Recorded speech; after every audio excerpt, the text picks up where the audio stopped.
once again to Real Shame. It's a special Christmas episode that we're bringing to you. Whether you celebrate or not, you're getting one from us. Right? And I'm Adam. I'm Andy. And we have Kirby in the corner because we're talking about a movie that she also likes that we watched for this day. Christmas has a lot of different kinds of movies that take place on and around about people getting Christmas spirit and all that kind of stuff. We watched one last year about someone who got the Christmas spirit that we both liked, and that was called It's a Wonderful Life. It's a Wonderful Life. Last year, yeah. Although, and I think I didn't say this, but as the movies we're watching leading up to this, there's been clips of It's a Wonderful Life playing on different televisions and stuff like that. Yeah. So it's been interesting. Yeah, they're watching It's a Wonderful Life in the ref. Yep. Yeah. And I think, don't they? Yeah, they record over the tape with it. So I don't want plastics. I don't want anything. I don't want to get married ever. And he's like shaking her. Yep, there we go. So we're at you with another holiday classic that I haven't seen, believe it or not. Some people will believe it, some people won't. And it's it's a movie I'm sure Andy has seen, but I'll let him talk about it. And what movie are we watching on this very special day that I haven't seen? Well, I'll just read the intro and go right into it. Kris Kringle looks a lot like Santa Claus, and he's hired by Macy's to be in their Thanksgiving Day parade, as well as their New York department store Santa for the entire Christmas season. But when Kris proclaims himself to be the real Santa Claus, it sets off a series of events culminating in a court hearing where he must prove that he is indeed Santa Claus in Miracle on 34th Street. Jingle bells, jingle bells, jingle. Stop that. What do you mean by drinking? You know it's not allowed. The man's cold. A man's got to do something to keep warm. I'll warm you. I ought to take this cane And I ought to, somebody, Julian, get some black coffee. Plenty of it. Yes, Miss Warren. Black with a little cream. Wake me up when the parade starts. Oh. Jingle bells, jingle bells, jingle all the day. Oh. Shameful. Absolutely shameful. Could you be Santa Claus? Have you had any experience? Oh, a little. Oh, please, you've got to help me out. Madam, I am not in the habit of substituting for spurious Santa Clauses. No. Oh, please. No, I... Oh, well, the children mustn't be disappointed. So Miracle on 34th Street came out not in December of 1947. It came out in June the 11th, 1947. And I read that David O. Selznick, I think, said people go to the movies when it's warm. So he wanted it to be put out in the summer. I think that's been proven wrong. So, well, it's that's why they got it out in 1947. But apparently it was not really marketed as a Christmas movie. They kind of kept that a little bit under wraps because they didn't want to release a Christmas movie or what everybody knew to be a Christmas movie in the summertime. So they kind of kept it a little bit secret. I don't know. That seems like people would go in and be really disappointed. Yeah. Like, what the hell? What? This movie's about Christmas? Screw this. And then they leave. Okay. It stars Maureen O'Hara as Doris Walker. We saw Maureen O'Hara in The Quiet Man, getting manhandled a bit by John Wayne. Natalie Wood, who we saw in Rebel Without a Cause, though she was a little bit older than she is in this movie, she plays Maureen O'Hara's daughter, Susan Walker. She was 8 years old when this movie was released and almost 9. She would turn 9 in the month of July, a month after this movie. John Payne plays Fred Gailey. The delightful Edmund Gwynn plays a pitch-perfect Kris Kringle, I do say. William Frawley, I mention him because he's kind of the advisor to the judge in the movie, and he is well known to I Love Lucy fans. He played Fred Mertz. He was also well known to My Three Sons fans.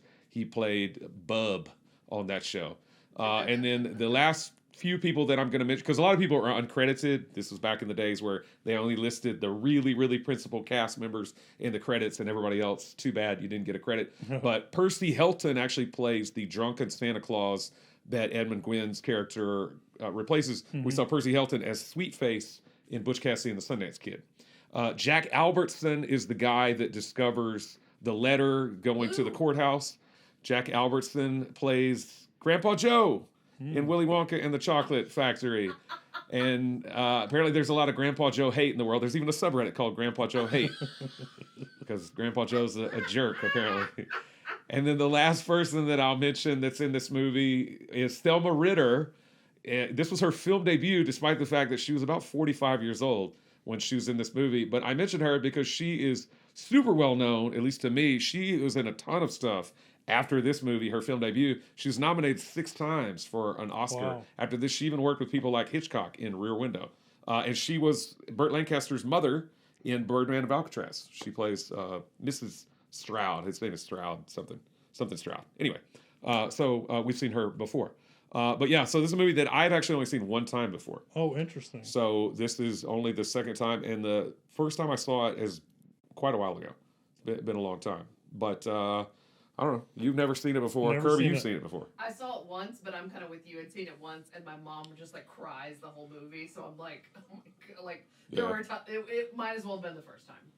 Okay. Just So you- knowing the gist, but like not having my Your mother. mom's tears drowned out the audio I'm like, who is the first time you Yeah. saw it. You're like, what is he saying? Yeah, so I don't know. I All right. had a lot of good authentic reactions along with that. So Okay. Alright.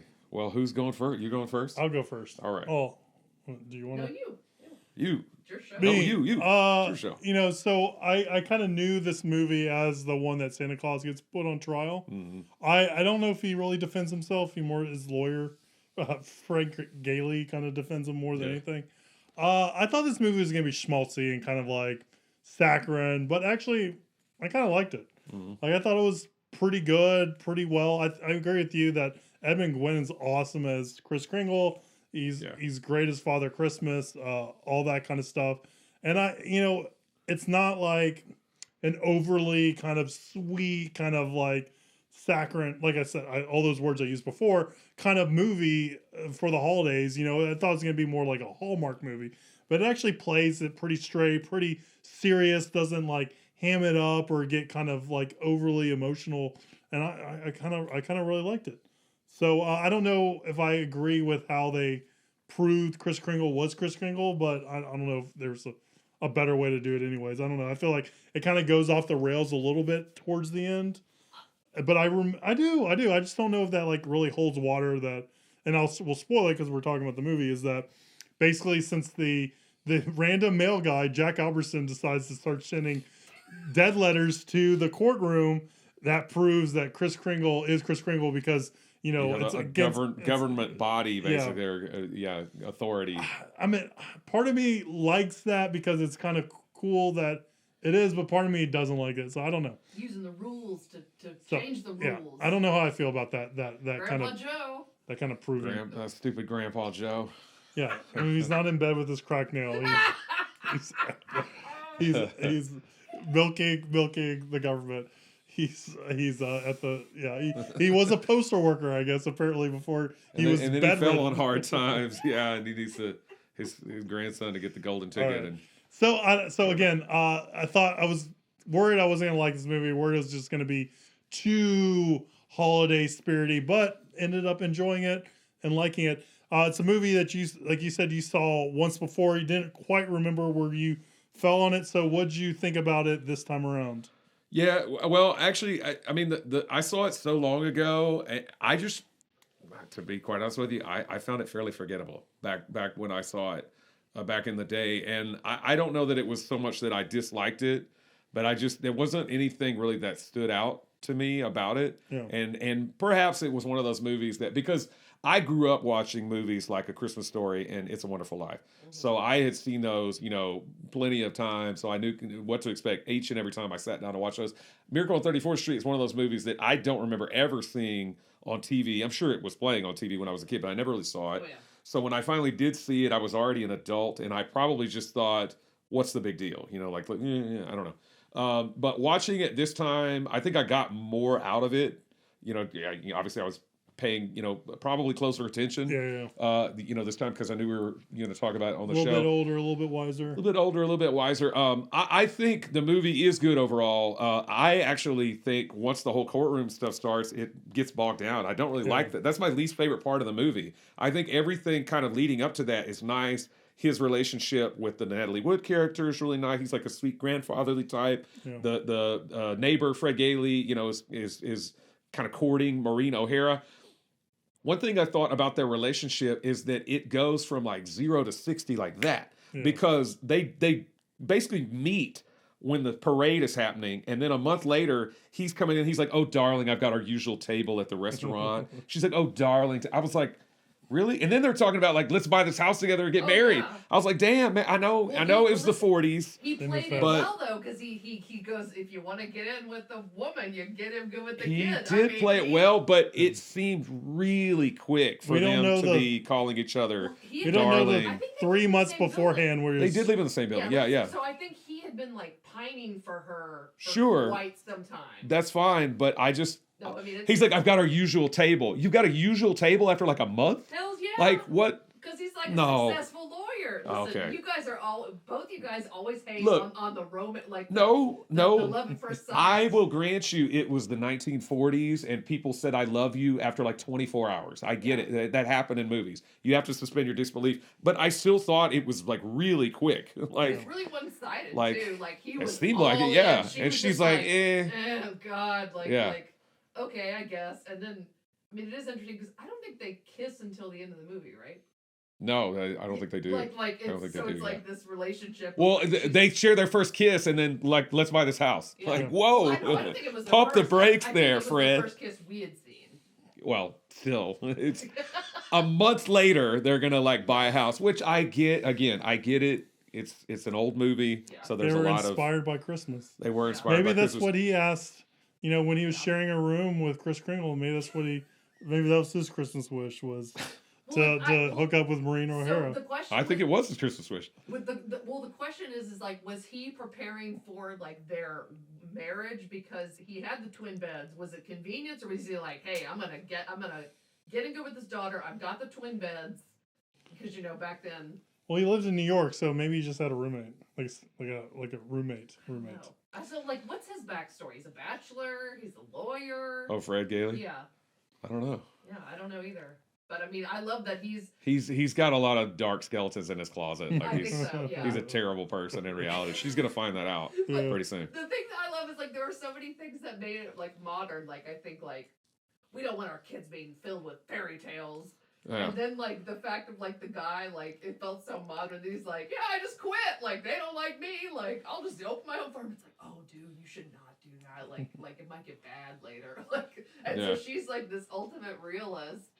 And so I thought that it played well, but also as someone in marketing, I loved the fact that they were like, I just was like, oh, that's so genius how the store becomes like, oh, we don't have it, but we'll direct you. And then it just, backfires in the best way. People are like, we're the store with heart. I was like, genius. Like I was probably doing a lot of happy hand gestures that Adam was like annoyed by, but no, I like that part as well. And yeah, Maureen O'Hara's character is somewhat progressive because she is like a divorced mother, and you didn't really see that a lot, especially in movies back then. So I find that interesting.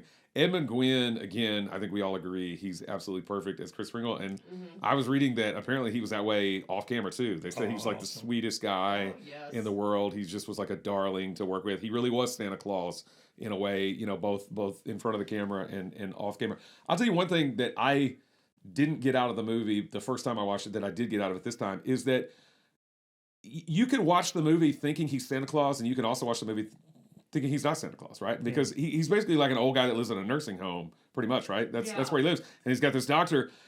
He does nothing magical in the movie. He does talk Dutch to the girl one time, but maybe he's just fluent in Dutch. Yeah, he could be, so they don't ever make him like, nothing starts flying, reindeer starts flying, or he waves some magic Christmas dust or anything. So I think you can watch the movie. You can watch the movie two different ways. Because I actually watch it as he's just a nice old man. Oh, really? That actually, that he believes that he's Santa Claus, but it's a harmless kind of delusion that he has, much like the doctor says. He's not violent. He's not any of that stuff. But you can watch it the other way and think that he's actually Santa Claus. I think it works either way just fine. And I think that's one of the great things about the movie that I didn't really get the first time out of it, because they never, ever actually make it to where he is Santa Claus. Weigh in on it. Right. They never exactly. That's a perfect way to put it. They never weigh in on it. I mean, they're at the end. They see the cane. Oh, and they're like, oh, maybe, something magical or whatever. But a great realtor. Right. Exactly. Yeah. I mean, I think you could watch it either way, and I think that's one of the coolest things about the movie is that it works either way. But I like that because he's like especially when like like the defense attorney cannot remember the guy's name, but like when When he's approaching the bench and he's like, "You are the judge, blah blah blah." Like, how do you prove you're judge, blah blah blah? He's like, "Oh, I have a driver's license." Like, so this, or, you know, he doesn't say it, but like he's like, "Yeah, but like," and so the idea of kind of like, how do you prove who you are? Like, I really liked it, but Yeah, they do some cool little shenanigans kind of to make it all work. I think I don't like the courtroom stuff as much because it kind of dumps Natalie Wood for a while. Like I thought she was going to show up and testify. yeah, exactly. But Like they she got was the gonna guy's son. Which they got I'm the like, guy's son, I'm yeah. like, Yeah. they would never allow that subpoena. Like, I think Yeah. that, I thought that was funny though because the wife is just like, she holds up a little thing that says subpoena. Yeah. I was like, yeah, Yeah, that's like, awesome. That's how you know. Your kid got served. Yeah, I went at him. I go, that would never happen. But why did Santa? I guess too, like, why did Santa Claus or Kris Kringle, excuse me? Yeah. Why did he like intentionally fail the thing? Because he was like soured on his whole kind of experience because Okay. he thought Maureen O'Hara was in on it as well. Yeah, And he thought, what's the point anymore? He basically Yeah. had just given up at that Yeah. point. He was like, just keep me here. Just keep me here. He was so good because, like, I mean, he was down when he comes. He's just like slumped over, totally different guy. Yeah. I liked it. But I remember one reason why we didn't watch it. I think aside from the fact that my mother was crying, like my household, or at least it was like Team It's a Wonderful Life or Team Miracle on 44th Street, and we were so like, if we're gonna watch an old movie for Christmas time, we are watching It's a Wonderful Life, which of course I'm like, oh, twist my arm. No problem. Yeah. But I mean, 10 times out of 10, I'm gonna choose It's a Wonderful Life over this. Yeah. But that's not to say I dislike this movie. I Yeah. think this movie's good. Yeah. It's a Wonderful Life is like on another plane Yeah. for me. It would it have been better if Natalie would have testified instead of.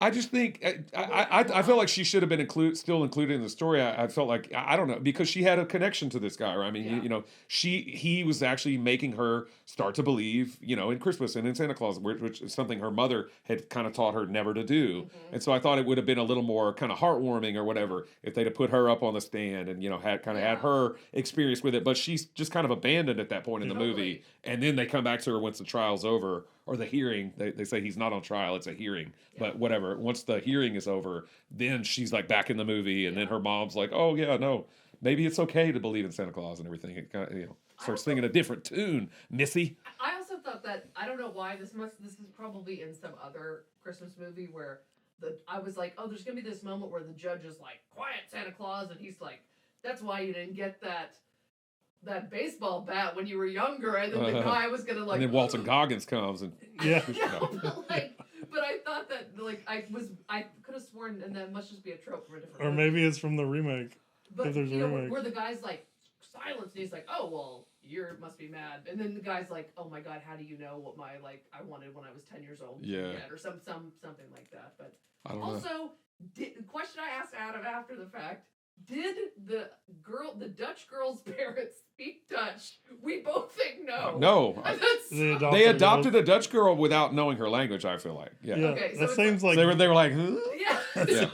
it seems very like inappropriate or. It's weird, like oh, she's so good, like it's like she was behind glass. They're like, oh, we'll take her. Like She probably had. Well, she I probably mean, had all of her. that's probably not far from the truth. She probably had all of her teeth when she came over. She was complaining about toothache, and they're like, "We don't speak Dutch. We don't know what's going on." She's just like, then like her She's front like, teeth please, fall out. I'm dying here. But like when he starts talking to her, the mom has like the same expression. She's just like, wow. I know. I mean, it's like your daughter went from like black and white to color, and she's just like, that's so nice. I was like, what is? Did you guys read the translation of what she said? Because it's not translated for you in the movie. No, I looked it up. What is it? I mean, My Dutch is not good enough to where I understood what she was saying. So basically because when he starts talking to her Dutch, she says like, "You been Santa Claus," which is you are Santa Claus. But he asks her, he's like, "Yeah, naturally," because he says like naturally. But they start talking. And he's like, "What do you want for Christmas?" And she says, and this is very sweet. She says, "I know, get your tissues ready." She says, "I have everything because I got adopted," which is sweet. Yeah, That's sweet. She's like, "I have a home now." and So we would have yeah. cried. yeah, it's very very touching. Yeah, but they don't translate that. So because I was like, "What is she saying?" I want to know. And then of course they start singing like the little song, like "I am Santa Claus" or whatever. Interesting choice not to show that. That's cool. Yeah, I like that. Yeah. You think that he would have said that to the mom? Like, I mean, even if they didn't do that, like maybe kind of like how the one mom was like, I can't believe this, but like maybe the daughter walks away and he's like, she said she's got you, because obviously. Doesn't the mom want to know what the girl wants for Christmas? She's never who knows? The mom seemed a little clueless. Yeah. She's like, I don't even know what language she speaks. Yeah.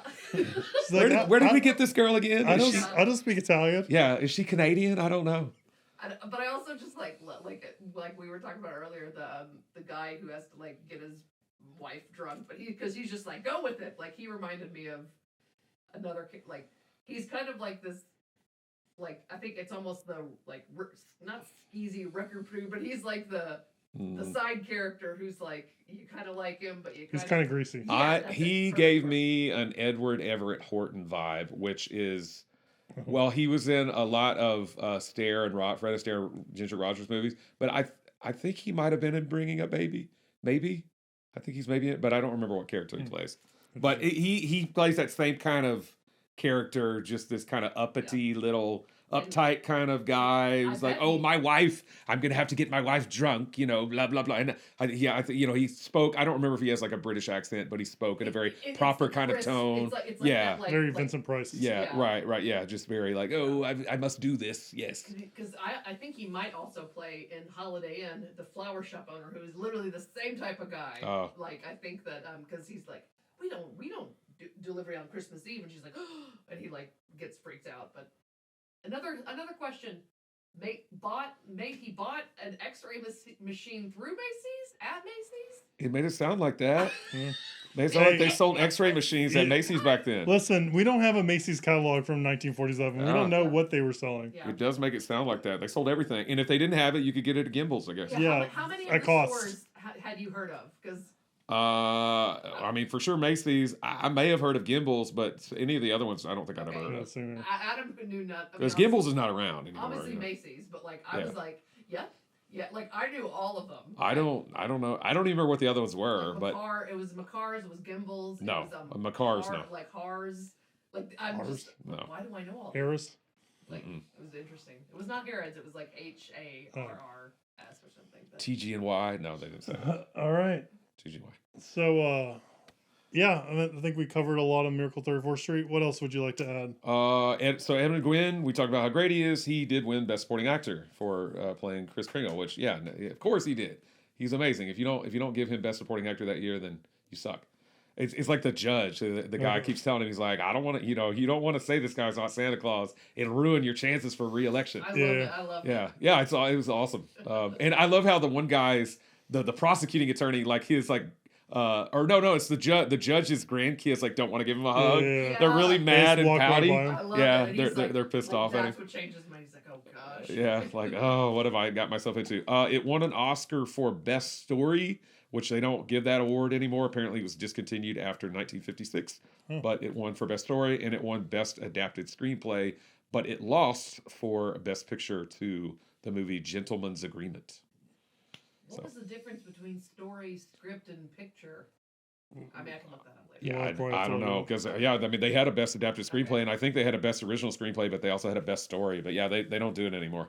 But it didn't with that. It has had a few TV remakes, none of which I've seen, and it had a 1994 remake with Richard Attenborough, who's Mr. John Hammond, of course, in Jurassic Park. Claus. Oh, totally. I remember the remake. I haven't seen it in a while, but I remember it being pretty decent, and... obviously, this movie's so old, Siskel and Ebert never reviewed it on the show, but they did review the 1994 one, and I believe they gave it 2 thumbs up. So they like the remake, and as they're talking about the remake, they talk favorably about the original. So clearly, they were fans of the original. The movie is 96% fresh on Rotten Tomatoes. I mean, of course, 87% audience score, and Leonard Maltin gave it 3.5 stars. Awesome. Leonard's down with it. All right. Well, that was our special bonus episode, just in time for Christmas, watching some of those Christmas holiday classics. So if you haven't seen Miracle on 34th Street, why'd you watch the full review? What's wrong with you? If it's been a couple years since you've seen it, maybe it's one of those ones you can put back on again and enjoy for the holiday spirit. Like Andy said, you can watch it either thinking he's a crazy old codger, or like me, thinking he is Father Christmas himself. It's a Christmas miracle. Either way you want to read into that works for this movie. Mm-hmm. So please like and subscribe and share this show and do all that social media stuff. And we'll see you next week for the last couple episodes of the year, where we talk about some movies from my list of shame. There we go. That's how it works. And we'll see you soon, guys. Bye. Merry Christmas, happy holidays, Happy holidays. yada yada yada, happy everything.